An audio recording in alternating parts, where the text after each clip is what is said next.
ಇವತ್ತು ನಾವು Atal tinkering ಲ್ಯಾಬ್ನಲ್ಲಿ fruits detection ಅನ್ನೋ ಒಂದು ವಿಷಯವನ್ನು ತಿಳ್ಕೊಳ್ಳೋಣ.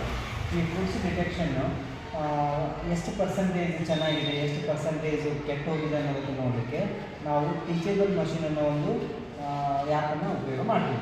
ಇದನ್ನು ನಾವು ಡೌನ್ಲೋಡ್ ಮಾಡಿಕೊಂಡು ಎಲ್ಲ ಫ್ರೂಟ್ಸ್ಗಳನ್ನೆಲ್ಲ ಇಲ್ಲಿ ನಾವು ಈ ಒಂದು ಟೀಚೇಬಲ್ ಮಷಿನ್ಗೆ ಅಪ್ಲೋಡ್ ಮಾಡಿದರೆ, ಟ್ರೈನ್ ಮಾಡಿದರೆ ನಮಗೆ ಎಷ್ಟು ಪರ್ಸೆಂಟೇಜು ಫ್ರೂಟ್ಸು ಚೆನ್ನಾಗಿದೆ ಅನ್ನೋದು ನಮಗೆ ಇದರಲ್ಲಿ ಗೊತ್ತಾಗ್ತದೆ.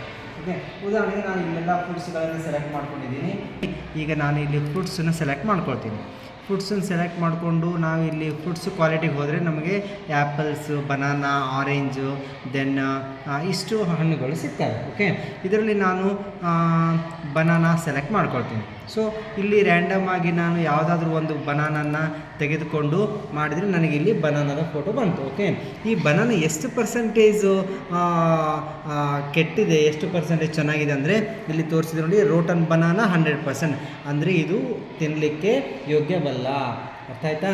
ಸೊ ಈ ರೀತಿಯೊಂದನ್ನು ನಾವು ಹಣ್ಣನ್ನು ತೆಗೆದುಕೊಂಡು ನಮಗೆ ತಿನ್ನಲಿಕ್ಕೆ ಯೋಗ್ಯ ಅದನ್ನು ಇಲ್ಲವೋ ಅನ್ನೋದನ್ನು ನಾವು ಈ ಒಂದು ಟೀಚೇಬಲ್ ಮಷೀನಿಂದ ಹಣ್ಣುಗಳನ್ನು ಡಿಟೆಕ್ಷನ್